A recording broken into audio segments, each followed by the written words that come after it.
তোমার হিরোইন হওয়ার ইচ্ছে আছে? যদি ভবিষ্যতে কখনো ভালো কোনো কাজ পাই তাহলে অবশ্যই মিডিয়াতে ঢুকবো, যদি না পাই তাহলে থাকবে এটাতেই। মানে নায়িকা হবা? এটা আম্মুর কাছে জিজ্ঞেস করতে হবে। কুমা কুমা কুমা কুমা কি কইছে এটা? আমি কি ভুল শুনছি? না মনে এখন কথা হয়েছে আফারটা জিগাইছে নাইটা হওয়ার স্বপ্ন আসেনি, শুটিং করার ইচ্ছা আসেনি, সিনেমা করার। এই কইতাছে আম্মুরে জিজ্ঞেস করতে হইব, আম্মুরে জিগায় বলে তুই নাইকা হইব, শুটিং শুটিং করবো। এখন কথা হইলো তুইটা যে সরাইছস এতদিন, তোর মাতে কই আইছিলি? তোর মাই তাইলে জানে সব দিন। আলো বাউজের জি বাউজি সব জানে, দাঁত গুলি লাগাই আইতাম বুই লাগেছি। যাই হোক দাঁত ছাড়াই কথা কই, মানে তোর মা উফ বুঝলাম না, তোর মা না সব জানে।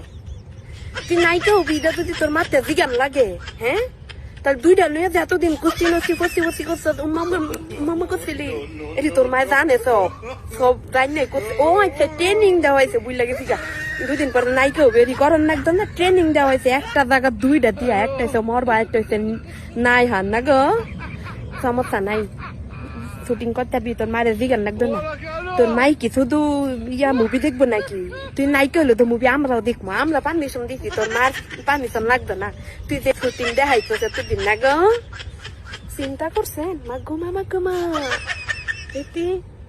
দুইটা সরাই খাইতারছে, নাইকা হইব কিনা হের মার